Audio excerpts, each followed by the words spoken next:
Hey, I'm Decathlon Gamer, and welcome back to Pro Cycling Manager 2020 Women's Tour. It's episode number 7. This is our last chance to complete this objective, which is to win a stage at the Joe Martin stage race. It's stage 4 of 4, and we actually did really well in the first 2 stages, but couldn't get really anywhere near the win. We did get a 9th place. Stage 3 was a time trial.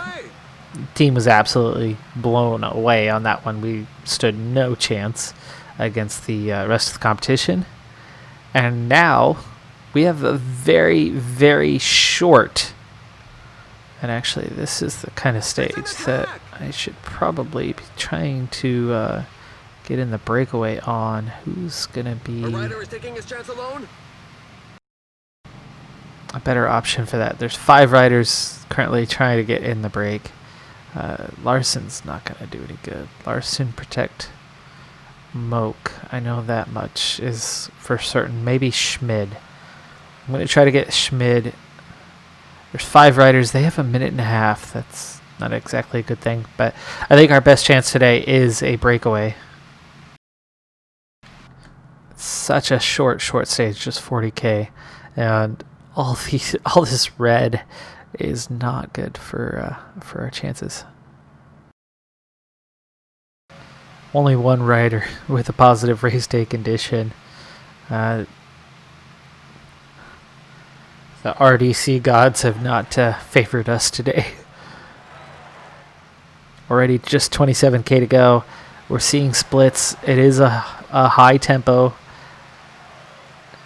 Small gap for those 5 riders. See that one coming back together. Surprisingly, it's punchy. I mean, that's 9% that we just hit there for that little bit. Doesn't look like it, but short, steep hills. Okay, 22 riders off the back. And we're definitely seeing some fatigue. I mean, this is a hard chase. Perez is not going to last very long here. It's just weird.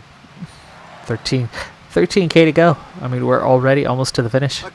And there's just 65 here in the peloton. Alright, we're about to hit that steep hill again. We are right here.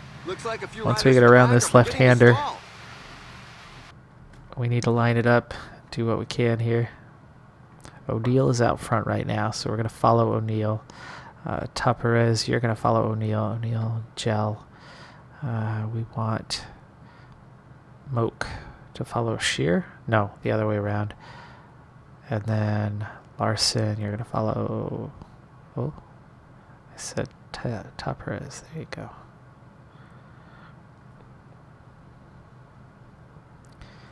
And so that means Schmid will be the lead out there. The only reason why O'Neill's going first is O'Neill's at the front.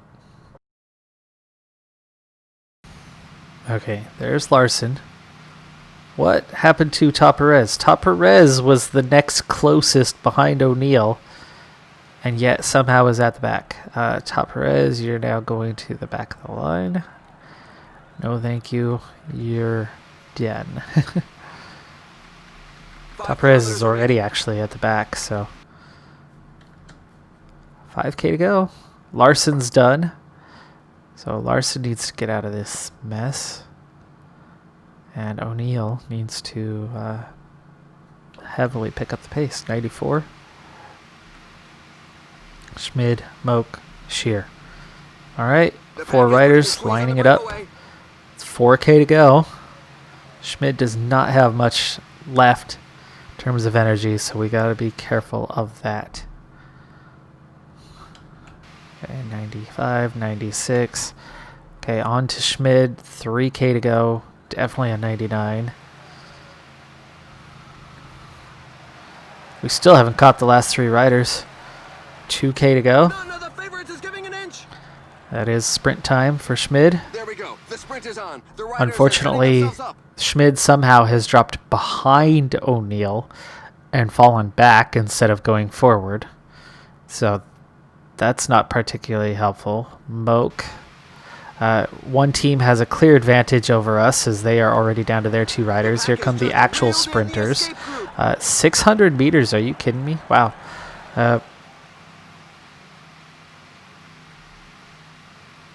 No stage win today. Pitt takes the win. We get a top 10 again. Shear is 8th. Moak is 9th.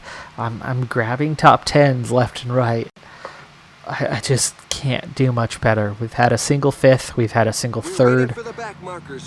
And those were absolute miracles. Perfect storm conditions. This one, chaotic finish. But the pace was pretty relentless. I mean, a lot of riders did not finish in the peloton. And it was only 40K. It was just attack, attack, attack from the go. And we were barely in position. So failing that sponsor objective cost me 5%, bringing us down to roughly 50, maybe 49% on the evaluation. So we still have a good amount to spare, roughly 40%, for future failed objectives, like this one, the Criterium Series in Poland. Stage win necessary. I like our odds slightly better in that we should be in contention for each and every stage. In sprints, we've managed a 5th and a 3rd thus far, and multiple top 10s. So, is it possible that we could win? Yes. Big climbs, completely impossible. So, is it 5 stages? Yes. 4 of the 5 stages are sprint stages. So, we have 4 shots at some sort of result, but we're just not there. So I don't think it's actually going to happen. I think we could get a few top 10s. I think maybe we can get a top 5. But win? Not likely. Really not likely. But that's why we're keeping an eye on that sponsor confidence, which is now at, again, 50%. All right, so 14K to go, so we are almost ready to line this thing up. Just don't want to go too early. Breakaway still away, but only just, and they are falling apart. And Sykes +5 today. Looking really, really good on that. 64, 62, so Sykes is going to be the lead out rider today. Klaus, and then Shear is the next quickest, even though they're on a -2. Schmid, Top Perez, and Top Perez. Let's get a move on. Okay, the front group back together, but it's just 24 seconds. They are not a threat with 11K to go. They obviously don't have anybody in the breakaway group. Okay, we need to get out a little bit further. We're clearly lined up now. 10 kilometers left. 10K to go. 20 riders out the back, always helpful. Schmid, what happened to Schmid? Come on, Schmid. The sprinters are positioning themselves up front. It'll probably be a mass sprint finish. The escapees have surrendered. All right, breakaway's done. 7K to go. And it's definitely time for a big acceleration. 6K to go.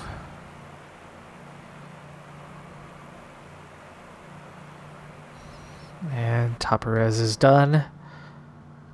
And at 5K to go, I think we're going to do about a 98 from here on out. Schmid, we're still not even up to the front, so other teams coming along are faster than us. They're going to catch us out. We're going to lose the wheel, and then we're going to be in trouble. 3.4K to go.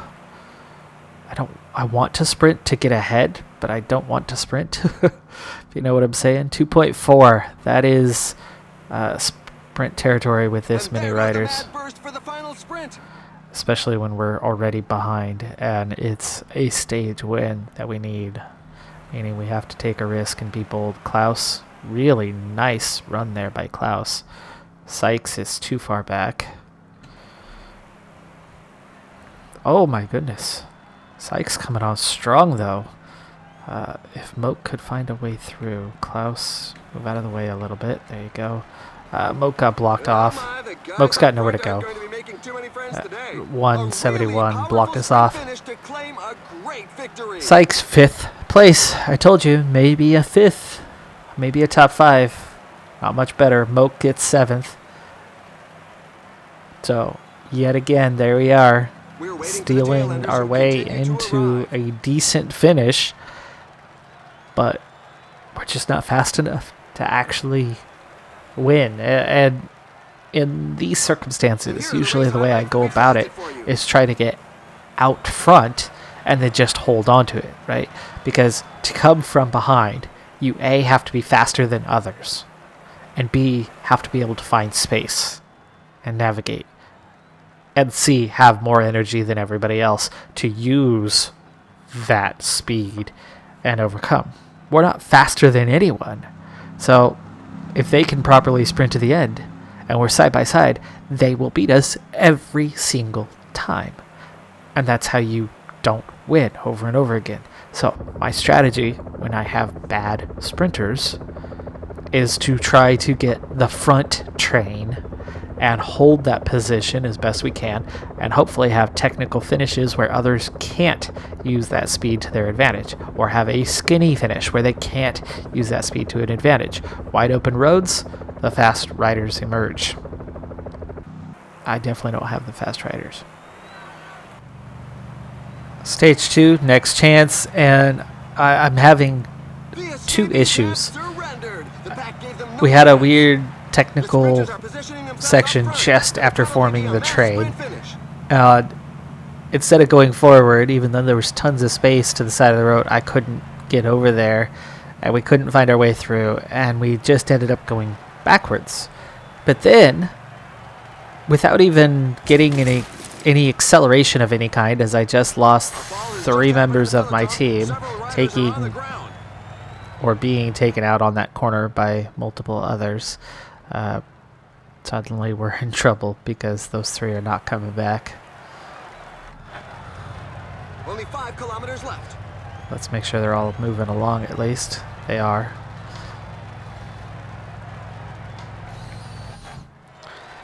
Alright, well, this changes things.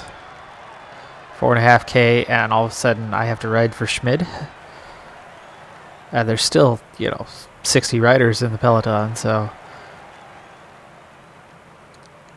I do not like our chances. I do not like them, Sam I am. 2K to go, and we can't even get into a challenging position, which was already a problem. We're coming up on the finish. This is the kind of finish that, if you were in that optimum position, left, right, chicane, and then finish, nobody's changing order at all at the front. Post might not be that fast. This was completely the type of stage that we might have been able to win, except we end up with the perfect storm of everything absolutely falling apart for us, unfortunately. Our riders at the front couldn't get clear. The moment they tried to ride, all of a sudden the whole team was losing red bar. And there was no opening. They weren't sprinting. It was being weird. They were being weird. They were not comfortable in their ride at all. And then half the team, the quicker half, crash shortly before the finish. And there was still a chance to win. I mean, look, there's no sprint. The sprint was the last 50 meters. And one rider moved up about 2 spots in those last 50 meters to go from 5th to 3rd. That was the only change in order. You can see here, well before the finish line, you're seeing the movement, the slight movement. It's technical. There's no changes really going on. There's your front 3.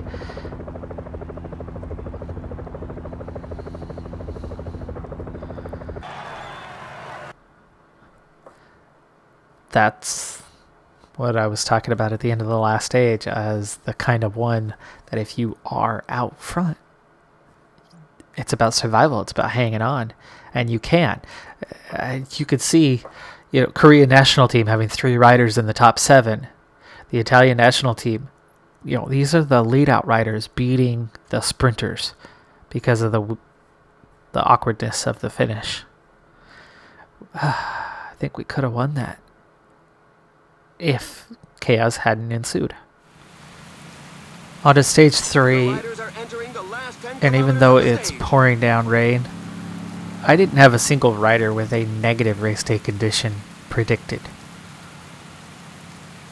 And as we approach the end of this one, for the second stage in a row, we're seeing a whole lot of red in the team and almost no green at all. So been really unlucky on that front the last couple of stages. Now, last stage it really didn't impact anything. I mean, the crash is what really impacted things, and just getting caught out, not being able to get into that optimum position. So that was the real culprit. And you can see at 5.5K to go, I really should be out front by this point, but we're just such a weak team that it does so much damage to the teammates behind when I start pushing. This time, we are, for a change, in that strong optimum position. But without any good race day condition, it's not looking so good. I'm going to hit the accelerator because I'm seeing a little bit of a technical finish here. And with 2K to go, there's very little damage done. But look how fast these teams are that are coming past me, and Klaus is just not really going clear of this at all. 1.1. We're going to get Moat going in just a moment. Top of res, given that little run out, I'm going to go just a hair further. There we go. Now, 750 meters. I think Moat can handle that. Moat can't even beat Top of res, really. Well, nobody can dispute that win. It was very well that left-hander certainly helped the technical part of the run-in, but Moat barely. No, Moat doesn't even beat Top Perez. Top Perez hangs on for 10th. And that's the problem when my top sprinter has 58 acceleration. It's just, she's got a little more top speed than the others, but it's so hard for her to reach that speed. She leveled up, by the way. She didn't level up her sprint at all, even though she's training as a sprinter. I think she picked up a flat point or two and some resistance points. Stage 4, and the unbelievable is happening. The breakaway has been given 10 minutes, and with just 25K to go, Peloton decides that now they're going to start chasing. Now they pulled back 2.5 minutes almost immediately in just 4 kilometers. That's pretty crazy, the amount of time that they've pulled back in such a short period. But we have 15K to go. The breakaway at 7 minutes ahead has a whole lot less. They just crossed the 10K to go line. So I'm somehow going backwards, even though nobody ever was blinking red. So there's definitely a lot of pace. For now, we need to just kind of stay in the bunch and hope that this chase can do something. But there's no way that we're pulling back 6 minutes in. The finish line is getting close. The riders just passed the 5 kilometers road. Yeah, they've got 5K to go. We just went 10K to go. They have half the distance compared to us. So there you go. That's our last chance, because stage 5, it's a sprint. Sheer was going to get a shot today because Sheer is looking really good. And Moak on a -1. Conditions still not good today. I mean, they're still just balanced. They're what's expected. But at least they weren't negative. I can't believe that the field just all of a sudden didn't care. And I am the last team, literally the last team, that should be chasing a breakdown. We are much, much too weak for that to go for a sprint stage. We literally have nothing left to go for a sprint victory if we had bothered with doing the chasing ourselves. So gap at 550, and we're down to 6K, so now the gap's not even coming down. They're already sprinting for the finish, and we're coming up right on the 5K banner, meaning we've gained 300 meters. We gained 300 meters on them over those last 5K is all. All right, 3K to go. Can we catch these guys out? I didn't use gels, but whatever, it doesn't matter. Stage is already over. Amity Greg has claimed this thing. You can see just how weak we are. This Sykes is able to sprint and not even hurt anyone behind her. Not even Schmid.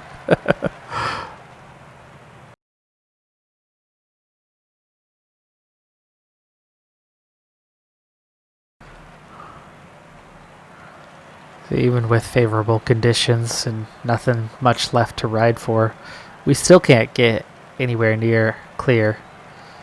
And we were actually outside of what would be the top 10. If you subtract those 4, the sprint, we would need to be 14th or better to be 10th. We took 16th. So we actually even missed the top 10 this time.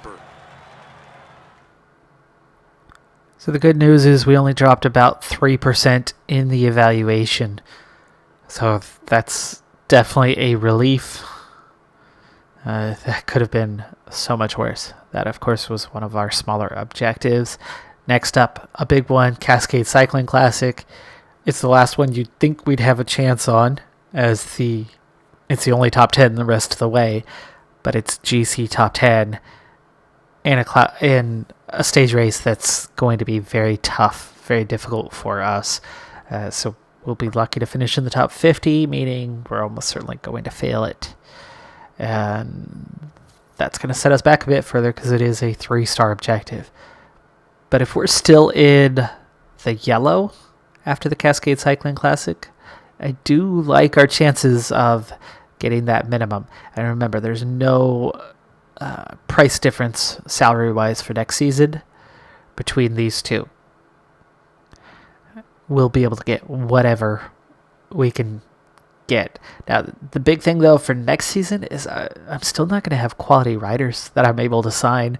We're just going to have this group improved, and the riders we sign are definitely going to be better than this group. But 64s to 67s, that's all that's interested.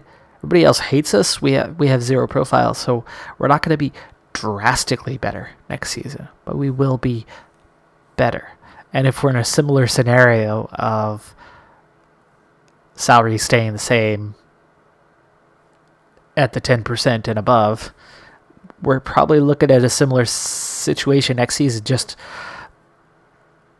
getting to that point a little easier and still needing another year and convincing some riders. And maybe as we do a little better and build our profile ever so slightly, maybe we can more easily get 66s to 69 or 70 even.